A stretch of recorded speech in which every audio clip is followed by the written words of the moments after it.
From athletes to authors, entertainers to innovators, we connect with those who help shape our culture. Join us in revealing stories of their lives and backgrounds, their triumphs and tragedies that molded them into who they are today. Authentically off-script and personally illuminating, this is Audibles with Jason Scarborough. This week on Audibles, Eli Acker.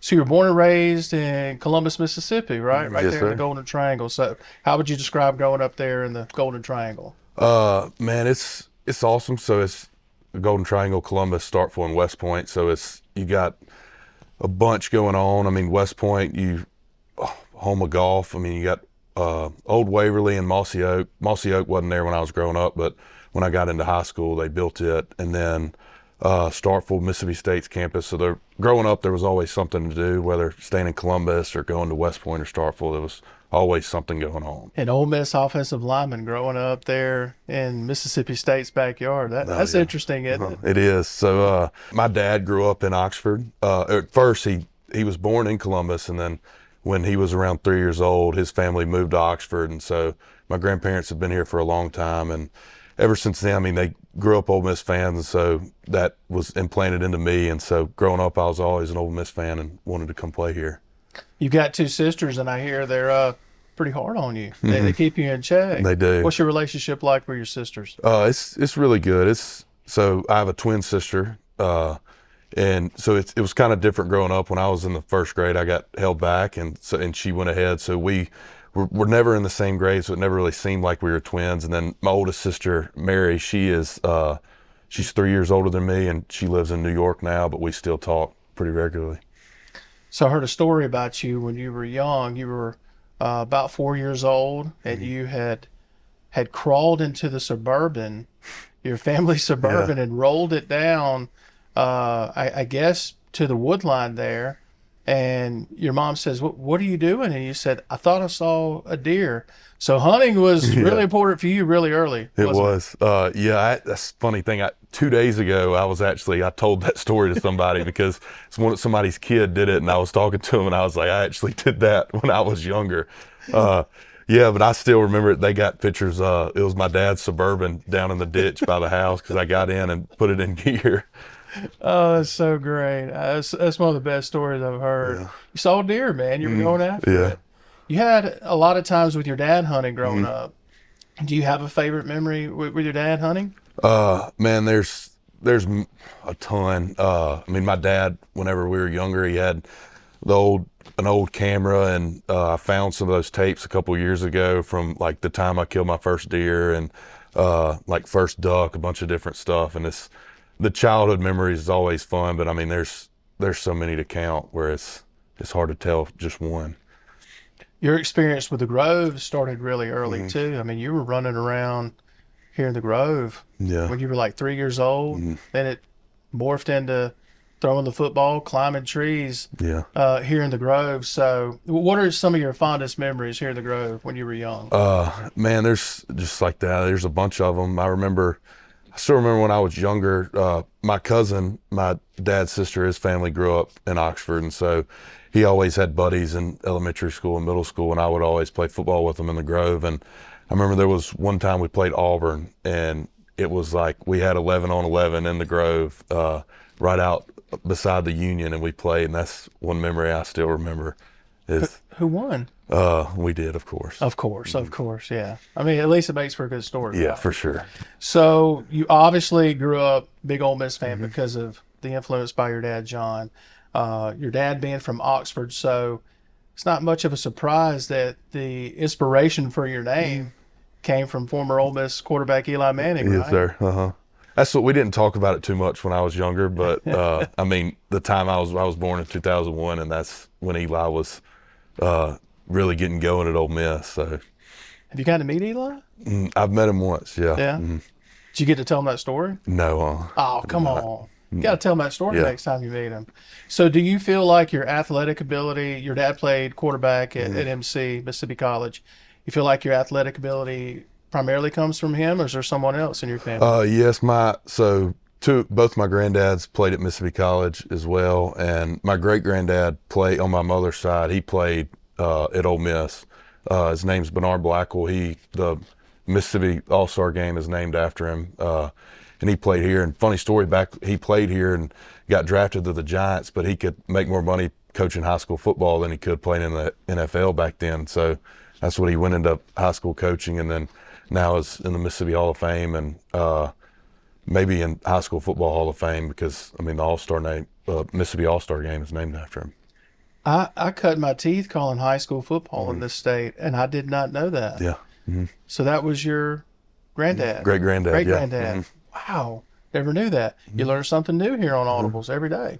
So I've heard that basketball was really your first love. So where did the switch, or why the switch to football? So always played everything growing up, but in middle school really fell in love with basketball, played AAU basketball and loved it. And going into the 9th grade, like after basketball season in 8th grade, I started thinking, I was like, hey, maybe I just want to stick to basketball and not play football anymore. And I told my middle school football coach that, and before I got out of school, my dad had already called me and called up to the school and was like, you're not stopping playing football. You're going to continue to play football. And that summer went to some camps, and JJ Pegues and I both went to a couple different camps. At the time, didn't know each other, but we were both playing tight end at the time, and got some interest, and then really just kind of hit it off and figured out that's where my future would lead to, and just really stuck with it from there. So you made the switch, playing football at Heritage Academy, and I heard you tell this story about you go to East Mississippi to a football camp. It was a 7-on-7 camp, and you were playing tight end at the time. Yeah. And Buddy Stevens, famous East Mississippi coach, won national championships. He's famous too for his one-liners. Oh yeah, for and sure. He tells you this. He's got a one-liner for you. I'll let you tell the story. What did he tell you? So in 9th grade, I played wide receiver, extra wide out. I weighed 220. And at the end of that season, I hurt my back and gained some weight. And then going into my 10th grade year, we went to that camp at 7-on-7 camp at EMCC, and Buddy Stevens pulled me aside and was, he said something. He was like, son, you know you're an offensive lineman. I was like, well, yes, sir. And he was like, I know what you just like catching touchdowns, don't you? And I said, yes, sir. And he was like, well, you can catch touchdowns in the backyard with your dad. You need to be playing offensive lineman. You know how he is. He's something else, and I'll remember that forever. What was your response? I was just, oh, yes, sir. Because, at that age, you don't want to move and play offensive lineman. You want to keep catching touchdowns and playing wide receiver and stuff. And then ended up that season, about midway through the season, I moved to offensive line. So I read it was about 10th grade when you did make the switch to offensive line. And what was the most difficult part about you switching from tight end to offensive line? Really, the catching touchdowns part. Offensive linemen don't get much credit, but small town high school, they still do, and you play both ways, play offensive line and defensive line, so it was still there. But that was probably the toughest thing, was going from a skill position to playing in the trenches. Wasn't learning a new position, it was you wanted to still catch touchdowns, man. Yeah, I get it. So you're a 3-year captain at Heritage Academy. You play a critical role in leading the Patriots to a victory in the MAIS 5A state championship during your senior season. Winning a state championship, man, your senior season, how would you describe that? Oh, it was special. We came up short in the semifinals year after year, and we had won it in basketball several times, but really we all came together that summer before my senior year, and we were like, this is our last shot. We got to do it. And man, still to this day, that's some of the hardest workouts I've ever had, was that summer, just because we all came together and we had a good group of coaches, and we went undefeated that year, but 14 out of 15 were running clocks by the second half. I wish the public schools would adopt that rule more so than they have in the recent past. Don't go anywhere. Audibles returns in a moment here on the Spirit Media Network.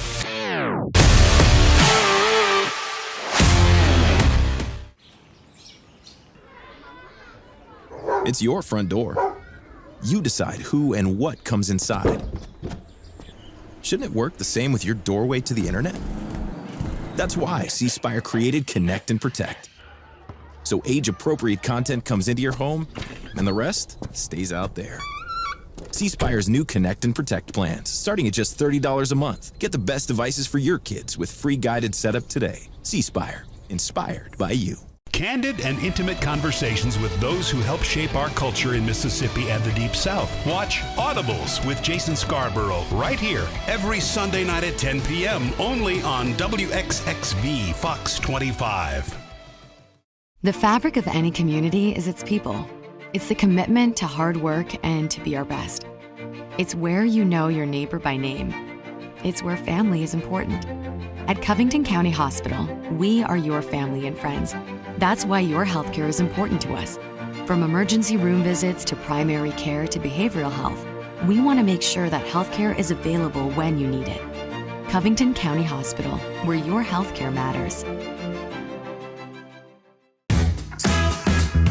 Our farm's amber waves of grain become your tasty creations in the kitchen. From a bushel of wheat comes the flour you need to enjoy the breads, cakes, cereals, and pastas we all love so much.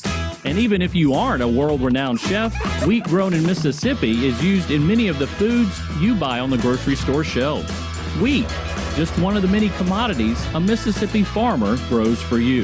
The farm families of Mississippi.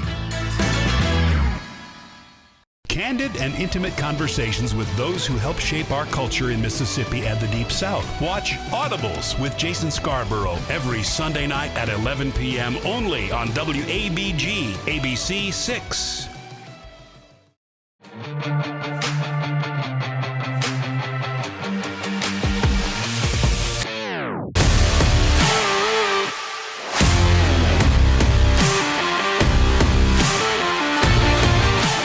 You know, now that you're where you are in your career here at Ole Miss, you look back at your career, playing high school sports. Mm-hmm. How important a role do you think high school football plays in the role of, if you're going to play college football, pretty much have to have that kind of background. Do you agree with that? Yes, sir, for sure.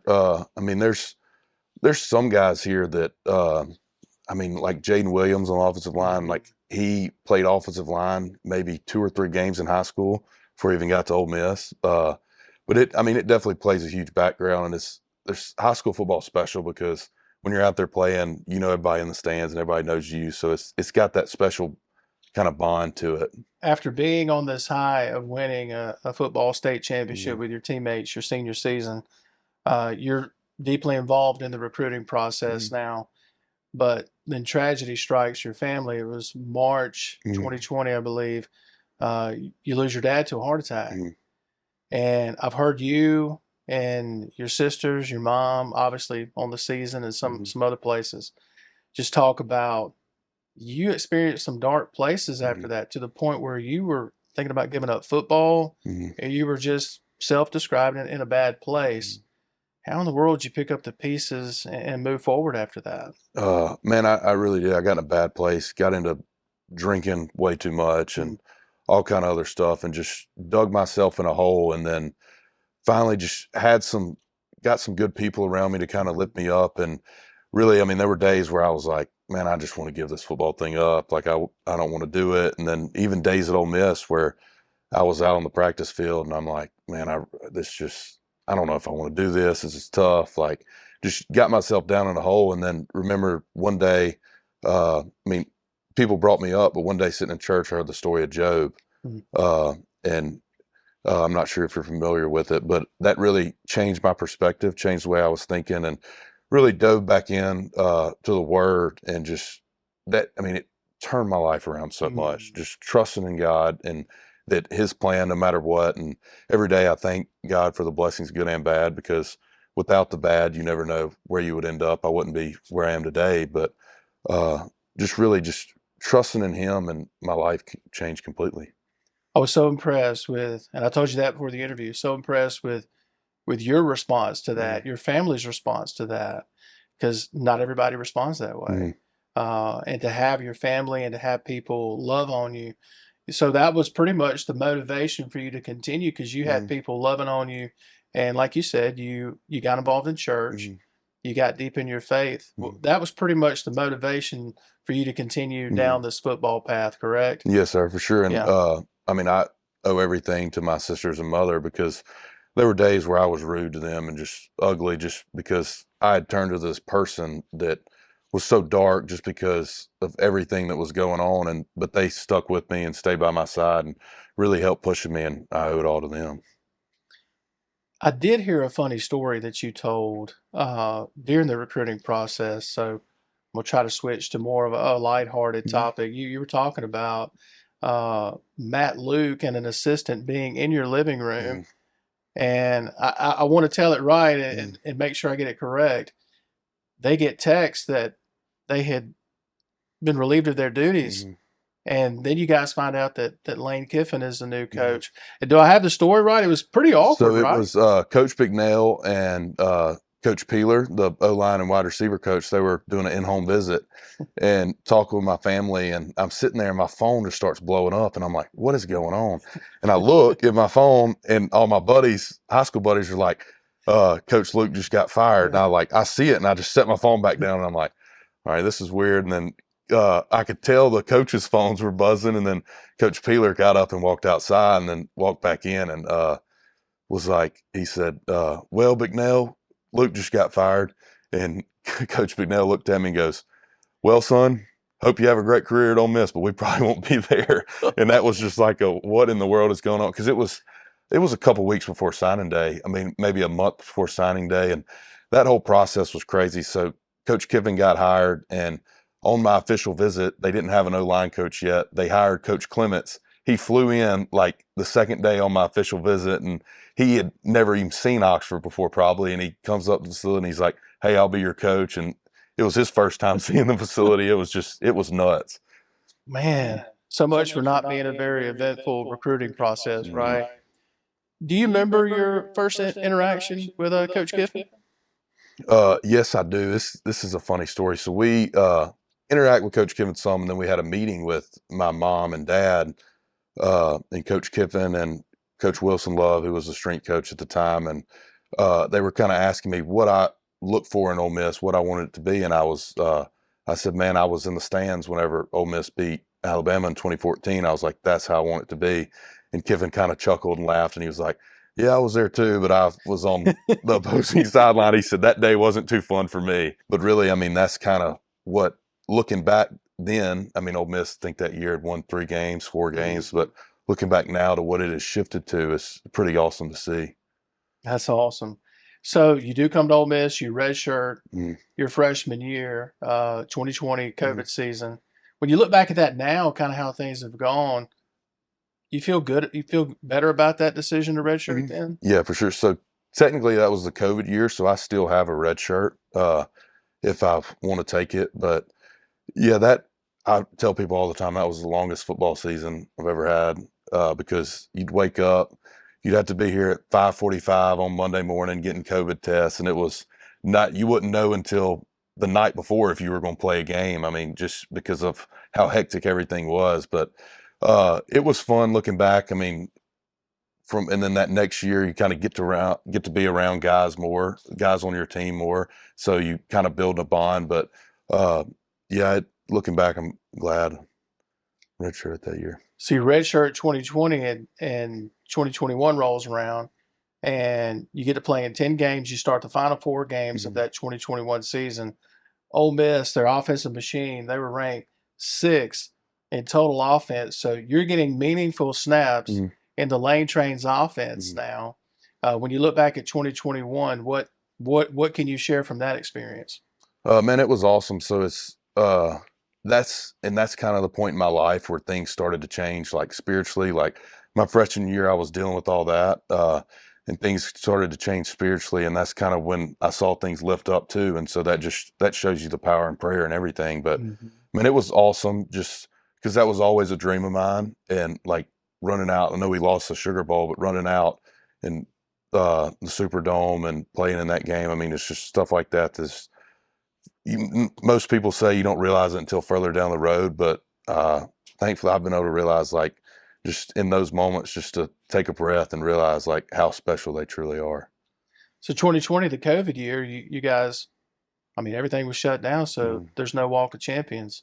So 2021, you get to do your first Walk of Champions. So for the little kid that was climbing trees in the Grove, 3 years old, hanging out with his dad and his family, take me back to that first Walk of Champions for Eli Acker. Yeah, man, that was special. I mean, like you said, you couldn't do it in 2020, my first year. So it was like, and of course, all the guys that had been here previous were like, man, you're missing out. Like that's what it's all about. It's so fun. And the first time I got to do it, I remember it's always not as big with just those first non-conference openers, but still it was like, that's something I always dreamed of doing. And so it was just like, I mean, I'm getting goosebumps now thinking about it. It was so special. Yeah, the Walk of Champions is awesome. The story of Billy Brewer, former Ole Miss coach here, started that, and now you see all these different walks and all these other SEC institutions and other schools, but Ole Miss was the one that started it, Yes, for sure. So the 2022 season, you participate in all 13 games. You start 5 at right guard. You also take snaps at center and left guard. Cole Kubelik, friend of the show, former Auburn offensive lineman, said this about you. He praised your versatility and noted your ability to excel at all 3 interior offensive line positions.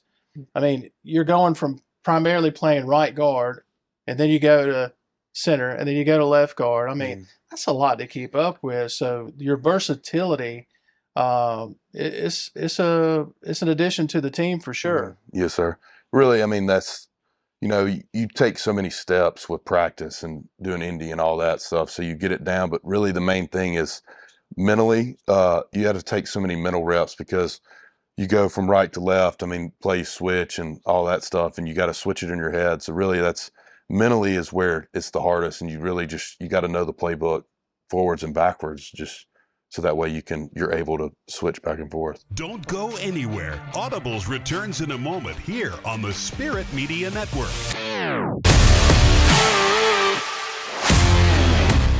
Candid and intimate conversations with those who help shape our culture in Mississippi and the Deep South. Watch Audibles with Jason Scarborough every Saturday morning at 11 a.m. only on WGBC Fox 30. This is home. We don't treat cancer, or design breathtaking buildings, or slow cook the town's most talked about barbecue. That's all you. You're the ones who create and astonish, game and laugh, who come together and imagine a safer, more connected world. The things you do inspire us every day, so much so, it's right there in our name. Customer inspired. C-Spire. Inspired by you. Between the blue sky and green grass, there's a Mississippi cattleman making sure the food you need is on your local grocery store shelves. Whether it's a big juicy steak or hamburgers for your backyard cookout, our food starts right here. Because for these cattlemen, it's not just a job, it's caring for the animals that make up our nation's food supply. Just one of the many commodities a Mississippi farmer grows for you, the farm families of Mississippi. Hi, I'm Erica Bedwell, the Director of Rehab at Covington County Hospital. The Centers for Medicare and Medicaid Services says you have a right to choose the swing bed program that's right for your loved ones. Our patients experience a comforting, supportive, and healing environment in large private rooms. Our swing bed staff is highly skilled and includes board-certified physicians, practitioners, and experienced nursing staff, all working alongside physical, occupational, and speech therapist staff to return your loved ones to the quality of life they deserve. Family owned and operated since 1986, Lakeside Molding has become the trusted source of architectural products throughout the South. They offer fine interior architectural moldings, custom millwork, and cabinet doors designed and handcrafted in Flowwood. Their showroom on Lakeland Drive is stocked with today's most sought-after interior details, including corbels, post, fireplace mantles, bath vanities, mirrors, and much more. Tim Shoemaker and his staff work closely to meet client needs for new construction, restoration, and remodeling projects. Lakeside Molding, where details make the difference. Candid and intimate conversations with those who help shape our culture in Mississippi and the Deep South. Watch Audibles with Jason Scarborough every Saturday night at 7, only on News Channel 3, anytime.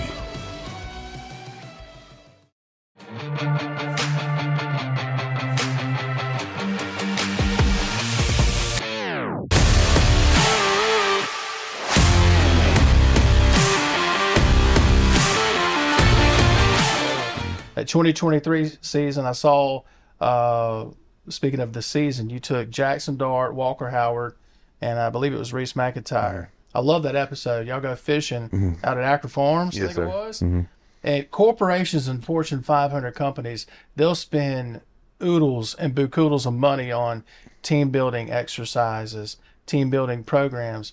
You take your teammates fishing and hunting. So how much does that create a bond between you and your teammates? I mean, it's anytime you get together and do something outside of football, it always builds a closer bond. And I mean, really just finding, like, when you first get here, like, there's 125 guys on the roster, so everybody's not going to be best friends, but you find a group of guys that like to do what you like to do, and that's where, I mean, these are the guys that'll be in your wedding. So, I mean, you just build that special bond.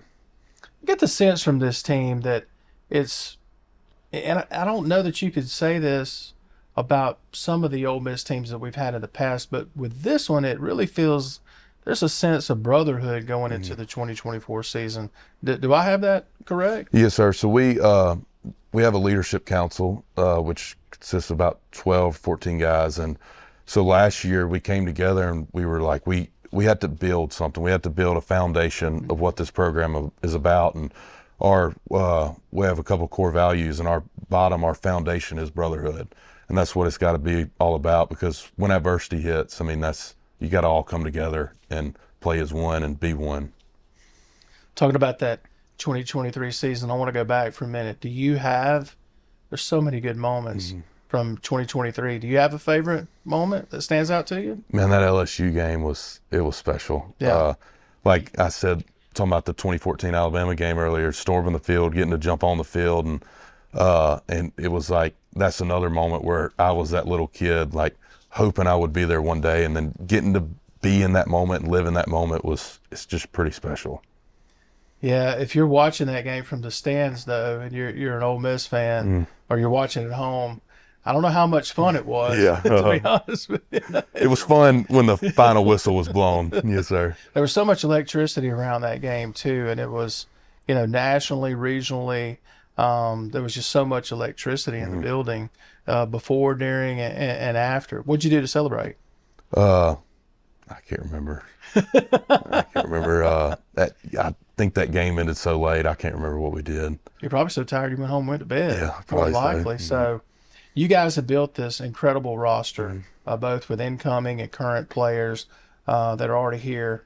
Because of that roster that you guys boast, along with this elite coaching staff that Lane Kiffin has put together, the expectations, I mean, they're as high as anyone can remember in a very, very long time. I mean, you got to go back to your namesake, Eli Manning, when he was here. A lot of expectations because of the roster and the coaching staff. What are the expectations for you and your teammates? Man, really just to go all the way, win it all. But you hear Coach Kiffin say this all the time. Right now, we got a great roster, but we don't have a great team yet. And that's what summer is all about, because, yeah, you're lifting weights, getting stronger, getting faster, but really it's especially in today's college football world with so many transfers, you got to get everybody together and you got to build that brotherhood like we talked about, because at the end of the day, that's what wins championships. Guys that come together and that are a brotherhood and stay together, because, I mean, it could be week 4, week 10, you never know. Some point you're going to be down in the season, something's going to go wrong, and you got to all come together for the common goal to achieve it. Man, it's almost like Eli knew my next question. That was going to be my next question. So you mentioned lifting weights and the workouts in the summer, and that's one way you come together as a team. Could you give any examples, any other ways that you kind of see you guys start to take shape as a team like Coach Kiffin's talked about? Man, really, it's hard to simulate adversity like you would see in the season, but the best way to do it is in kind of team runs, making sure nobody's bending over, nobody has their hands on their hips. And that's just such a little thing, but at the end of the day, the little things are what matter when you're trying to do something special. And so it's really just trying to create adversity and team runs and stuff like that, to where trying to pull apart, but at the end of the day, you got to come together and be as one to accomplish the goal. Your teammates describe you, you're one of the leaders of the team. In what ways have you tried to pass that on to some of the younger guys? Yes, sir. The main thing is, well, growing up too, my dad told me he was, no matter what, be a leader, because you have it in you. And man, really just, there's so much different stuff about leadership. Like each guy, you got to know how to push each guy. Like some guys, you have to get in their ear and dog cuss them, but some guys you got to walk up, whisper, hey, you got this, slap them on the butt. Like you got to know how to lead everybody. And that's really the main thing. That's what I had to learn whenever I got here. And a lot of times people don't know people don't care what you know unless they know you care. And so you really, in like the outside stuff, you gotta get to know everybody, be there for them so they can trust you, and that's when they really care. We talked about the expectations a moment ago. How do you personally drown out the noise? Because there's a lot of noise, good, and if you're Coach Kiffin, you call it rat poison, right? How do you personally, as one of the leaders of the team, how do you try to block out the noise and just keep focus? Just focus on every day. We have a motto too. It's just 1-0. Really everything you do, go 1-0. And that's what you can't listen to all of it, because there's people say stuff good and bad. I've heard people, well, anytime Ole Miss is expected big, they never show up and they're not as good. And so it's that kind of stuff motivates you, but then you can't listen to the, oh my gosh, you aren't going to be so good. You kind of got to tune it out and show up every day ready to work. Find a balance. Yes, sir, for sure.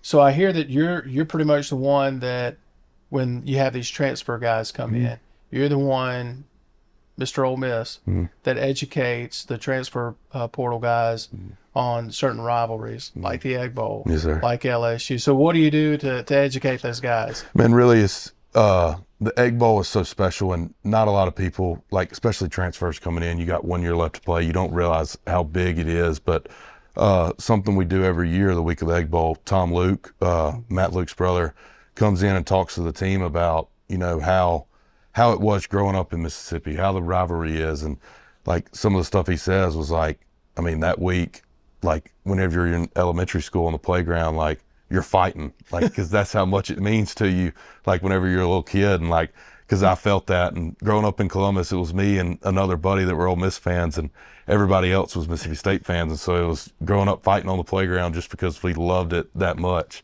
and cared about it that much. How often did you get in fights on the playground over the Egg Bowl? I got to know. There's no telling. But it was, it was always, and of course, whoever wins has the bragging rights for a year. That's true. So playing, and you played in some Egg Bowls now. You grew up watching them. Were you ready for, you've watched it as a fan growing up, getting to play in the Egg Bowl. Take me inside that, the tension, the electricity on the field as a player. What's it like? How would you describe it? So the first one was in Oxford that I played in, but it was during the COVID season, so it wasn't as many people there, so it wasn't as, it was still hyped up, but the electricity from the crowd and all that stuff wasn't there. And then the first kind of real crowd went to Starkville in 2021, and I started that game, and it was everything I hoped for. It was special. Yeah, the Egg Bowl, they still refer to it as the most intense rivalry in the country, and I believe it. So with your life experiences, you've got some life experiences that, a lot of these guys don't have. How do you feel your life experiences helps you as a leader and as a teammate? Well, man, everybody goes through something, and however big or whatever, there's guys on this team that have had it far worse than me, and that's what I keep in mind. Someone always has it worse, and so really just, you got to change the way you think about everyday life. Every little thing you got to think positive, no matter what it is. So just always, you always think somebody's got it worse, and just like I said earlier, thank the Lord for the blessings, good and bad. Because without those bad ones, you wouldn't be who you are. Don't go anywhere. Audibles returns in a moment here on the Spirit Media Network.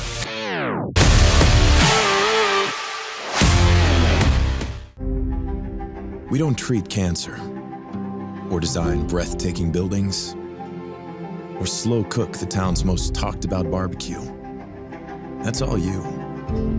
You're the ones who create and astonish, game and laugh, who come together and imagine a safer, more connected world. The things you do inspire us every day. So much so, it's right there in our name. Customer inspired. C-Spire. Inspired by you. It has often been said that home is where the heart is. It's where hard-working and dedicated people form the fabric of a thriving community. At Covington County Hospital, it's our priority to help keep our community safe, healthy, and moving.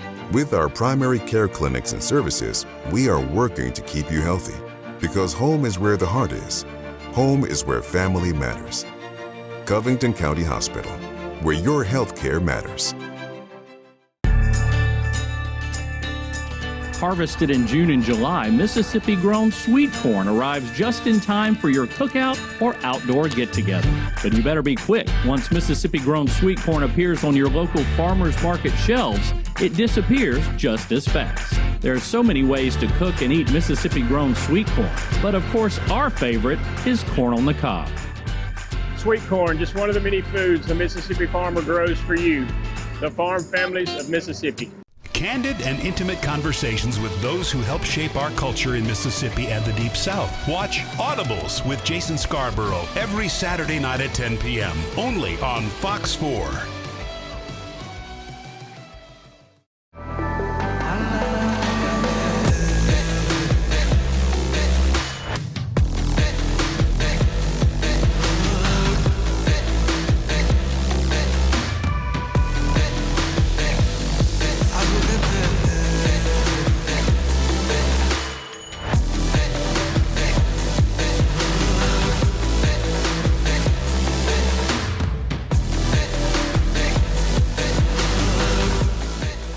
Family owned and operated since 1986, Lakeside Molding has become the trusted source of architectural products throughout the South. They offer fine interior architectural moldings, custom millwork, and cabinet doors designed and handcrafted in Flowwood. Their showroom on Lakeland Drive is stocked with today's most sought-after interior details, including corbels, post, fireplace mantles, bath vanities, mirrors, and much more. Tim Shoemaker and his staff work closely to meet client needs for new construction, restoration, and remodeling projects. Lakeside Molding, where details make the difference.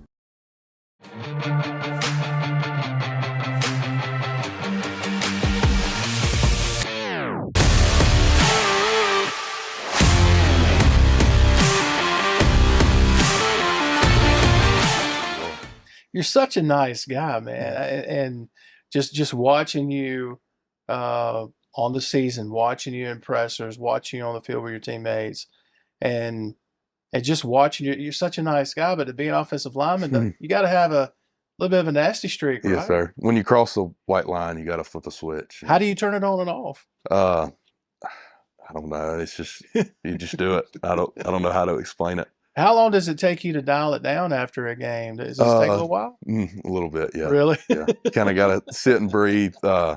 Just because the way games are, you got 60 to 100,000 people watching, and it's just there's so many highs and lows, and that's another thing. You just got to try. And Coach Kevin talks about it. You just got to just keep your feelings the same the whole time. Just because if you go with the highs and lows, then it'll affect the way you play. So this next question, you might be the best to answer this. Ole Miss has some of the best uniform combos in the country. I don't want to get you in trouble with any of the fans or your family, but do you have a favorite? Yes, my favorite is probably the powder blue helmets, red jerseys, and gray pants. Nice. A lot of people nowadays, team-wise, aren't a fan of the gray pants, but I like them. I like that. They're old school. Yeah. I like that combination. So the Grove Collective, I mean, they've created a positive environment here at Ole Miss. The evolving landscape of NIL, and just it's always changing. There's always something with NIL, and so they've created this framework for you guys here to succeed and feel comfortable about your NIL experience. How would you describe your experience with the Grove Collective? Man, it's great. They're very easy to deal with, and Walker Jones has done such a great job with the team he's built, and I mean he truly has. I mean he's got so much background with Under Armour and all that stuff, so he's come from all of it and knows, and he's done a great job. And I think just about every guy on the team can say how satisfied they've been with it. So what activities do you do to just kind of wind down and relax when you're not doing one of these, you're not practicing? I mean, hunting and fishing is a big part of, I'm sure, what you do to wind down, but you've recently taken up photography as well. So hunting, fishing, photography, anything else? Man, really, that's it. Photography I got into it about a year and a half ago, and it's been pretty cool. So you go out hunt and shoot the animal and stuff, but it's really cool to capture just different stuff out in the wild. I mean, for instance, like baby deer and stuff with their mom, like just different stuff. You take pictures, and that's like you can take 100 pictures and only 2 turn out great, but it's like seeing those 2 turn out, it's just pretty cool to see. Go ahead and give your Insta follow so people can follow you. White Oak Photography. There you go. Yeah, I'm gonna give you a chance to plug it. You know that for sure. So you've got a tattoo on the inside of your arm that says "Keep moving forward." I've heard you talk about. Ironically, your dad has the same tattoo. So sitting here now, what do those words mean to you?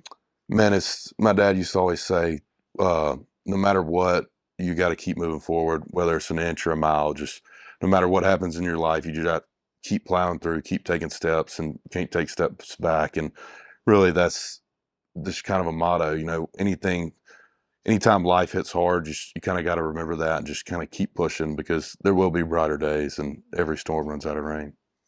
You keep in touch with your pastor, and you've been wanting to get him to start some Bible studies here and have some discipleship type activities here at Ole Miss with your teammates. So why is that important to you? Man, really just because, you know, you see and hear different stories, and J.J. Pegues and Josh Acker are also trying to help get it started, and just, you know, start small and then expand. Just try to get 1 or 2 people every week, every day, just to try to expand it, because at the end of the day, that's, in my heart, that's what matters. Because in the way my story is, and it can kind of help people see that no matter what happens in your life, you know, that God can truly be there, and no problem's too big. And I mean, it can truly help change your life around and start living better. Is there a scripture text that resonates with you now at this point in your time at Ole Miss? Man, there's many of them. Man, there's one, and I can't quote it, but there's one that I heard the other day that talks about God talks about bringing people to the table and inviting people, but don't invite the people you know. Don't invite your best friends. Invite the people you don't know to bring them closer. And that I heard that the other day, and it really, really stuck with me. And I'll have to find out what exactly verse it is, but it kind of hit home and was special to me. All right, so I'm gonna go lighthearted on you again. So if we drive a car or a truck? Truck. How did I know that? If we hop in the truck and we ride to the square to Ajax, Bouray, City Grocery, you got a favorite restaurant here? Probably Bouray. Bouray's pretty good. It is. Can't go wrong with John Currents. There's your plug, John, if you're watching. And Stefano Kafamaza. He's a co-owner of it. Yes, yes. I mean, you could pretty much throw a rock anywhere at the square and you're going to have a good meal and have a good time. So if we hop in your truck, we're going to go grab a bite. Yeah. What are we listening to? What is on the Eli Acker playlist? Man, I love music, so I listen to all different kind of genres. Yeah. My main one I listen to is country. And so I like all different kind of, you know, country artists. Luke Combs just came out with a new album on Father's Day called Father and Sons, and he's got some really awesome songs on there. I like Luke Combs. His rendition of Fast Car is pretty good. So I was asking you before we started the interview, we were all sitting here talking. This is a great backdrop we got here. Throw up some PlayStation or Xbox, right? Sure. Have you played the new college football game that's I have not yet. So I'm looking forward to it, though. How do you hope they have you built on the college football game? Oh, looking good. 99? Yeah. Right? Hopefully. You got to be an overall of 99, yes, right? Sir. I hope so. Okay. So if you were to play that game with one of your teammates, who's the best trash talker? If y'all are playing video games, doing something competitive, are you a trash talker? Yes, sir. Are you? Stuff like that, yes. So when it cut, but not hunt, do you trash talk when you guys go hunting? Every now and then, yes. Yes, sir. So Caleb Warren, we call him Buckshot. We live together, and he's a very good turkey hunter, very good hunter overall. And so we like to mess with each other and talk trash all the time. So finish this sentence for me. Ole Miss football this season is a success if we come together as one and come together as a brotherhood, like we need to. I mean, that's it. That's the key to it. Coming together as a brotherhood. So my final question for you: you've been nicknamed Mr. Ole Miss by your teammates, by the way. You took some of your first steps right here on campus with your family, with your dad, and you've accomplished so much. And I told you before we started, I've just been so impressed with you and your walk and how outspoken you are about it, your faith and your time here at Ole Miss. You still got chapters to write, but what do you think Dad would think about everything that you've already accomplished and you still have yet to accomplish? Man, really about how no matter what's gone on, so, I mean, lost my starting job, but did not fall into a hole and say, well, it's coach's fault and so-and-so's fault. Just owning it and trying to get better every day and just staying the leader that I'm supposed to be and kind of being a voice for guys and just helping them out. I know your dad would be proud of you, and I know that the Ole Miss faithful is proud of you. Incredible career so far here at Ole Miss, and keep shining your light, brother. Yes, sir. And best of luck this season, and best wishes in your future. And thank you for doing this. Yes, sir, for sure. Thank you for having me. Absolutely. It's been fun. I just start firing away. I count down and we take off. You good with that? Perfect. You want any water or anything before we get started? I'm good. Okay. Yep. 3, 2, and 1. That's a wrap. Man, look at you. I appreciate You're a pro, man. You're an absolute pro. Thanks for watching. We'll see you next week for another episode of Audibles with Jason Scarborough.